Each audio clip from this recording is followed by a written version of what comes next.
So ito na yung aming last phase ng project namin sa Gate Village. Magkakabit na kami ng screen. Nagbigay na kasi ng go signal si architect na pwede nang ikabit ito. Yan na. So may dala pa kaming scaffolding in case manikor yan. So kita-kits na ulit tayo sa site mga katropa. At ito na yung pinakang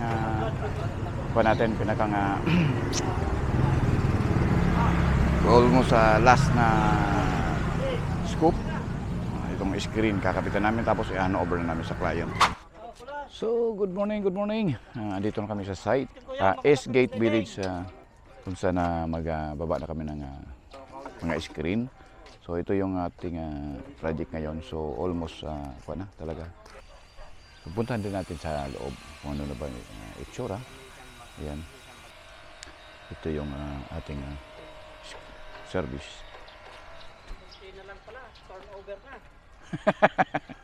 Ito turnover na rin namin kasi itong so hakot-hakot muna ng screen. Ayan.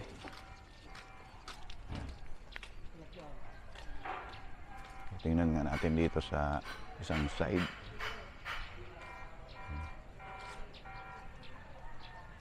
Ito yung isang side niyan. Ayan.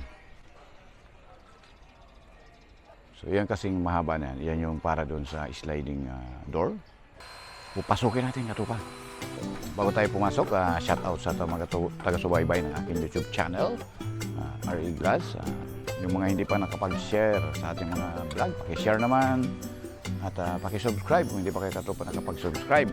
Isang subscribe lang at share, masaya na si Papa B, katupa.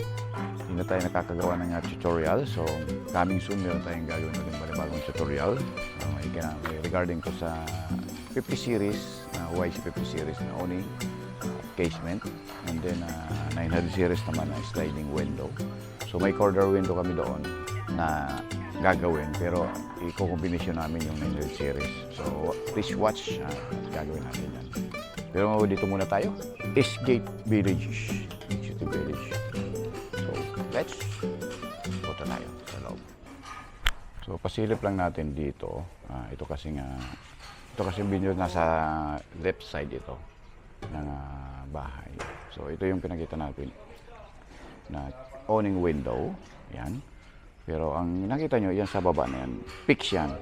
Tapos operable yung dalawa. Yun ang lalagyan namin yun ng screen. Yan. Yan. So ganun din dito. Doon kasi sa loob, yung isang yan, toilet yan, parang kung tawagin nila powder room. Yan. Boss, abit ko to rito So ito kasi yung huli namin dinalagay dyan sa sliding. Yan, itong keeper na to. Ito. Kasi kadalasan yung pag dinalagay namin, ginagamit pag habang ongoing yung construction, ginagamit yan. So, minsan na-miss alam. Kaya huli na namin yan. Ginagawa. Yan. Yan yung keeper. Kasi sliding to, pero automatic yan. Pag sinara mo yan. Na-align mo na to, Trex? So, pag gano'n kasi automatic, hindi na magkukuhan. Yan. Pag gano'n, balik. Yun. So, dito rin, gano'n din. Yan.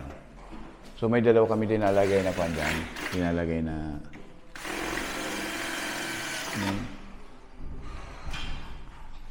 hinges, yan.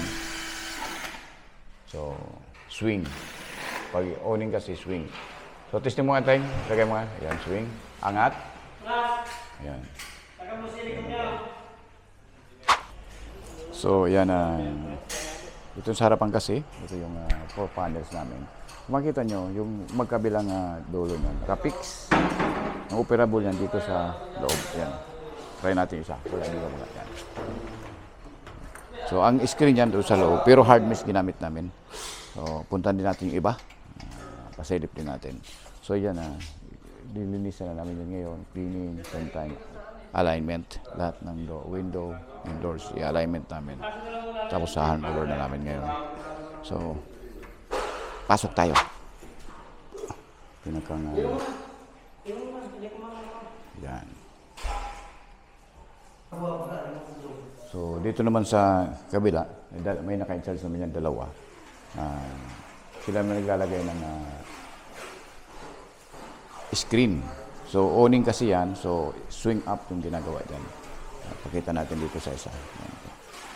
Ito kasi, meron na yan eh. Yan. Swing up. Meron na yan yan. So, testing lang natin.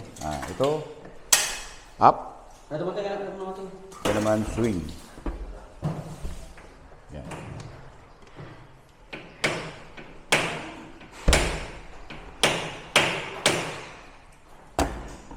Yung ginawa ng sliding window, ito yung papuntang lanay. Yan.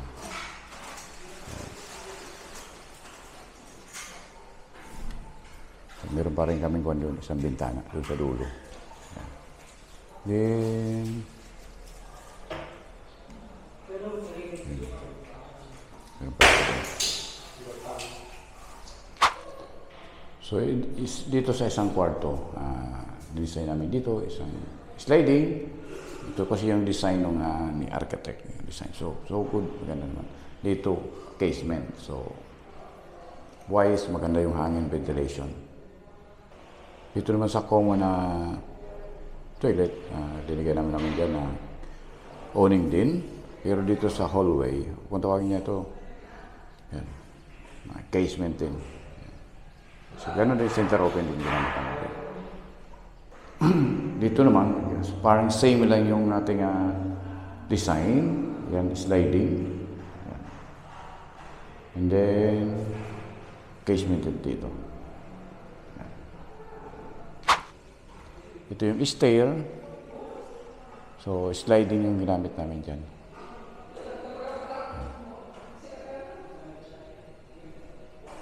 Dito naman sa master, yan. Casement yan.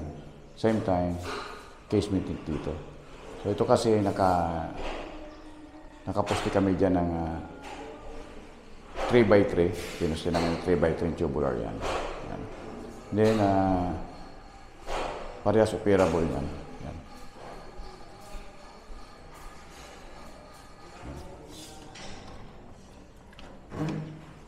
Yan. Parehas nga rin ito. Yan.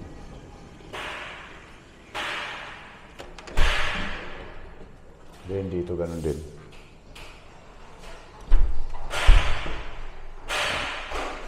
So, yan yung mga design namin dito. Thank you. Maraming salamat katropa. At sino man yung sa kuha ng ating vlog. Simula ng day 1 natin, yung pagsukat, pag-assemble doon sa publications, and pagkabit dito. Kaya balik kami hanggang sa pagkabit ng screen. So yun yung pinakang last phase namin kasi pagkabit ng screen. So nakita nyo sa pelikulan ko, yan ay Porton okay na doon sa owner. Hopefully, ma-minimize namin yung punchless. Yan. So, yan. Shoutout pala sa mga nagsubaybay simula sa day 1 hanggang sa matapos ito. Thank you. At sa mga hindi pa nakapag-subscribe, please subscribe at follow at share sa ating vlog ngayon, sa ating video. Hanggang sa muli, maraming salamat. Thank you for watching. Bye-bye!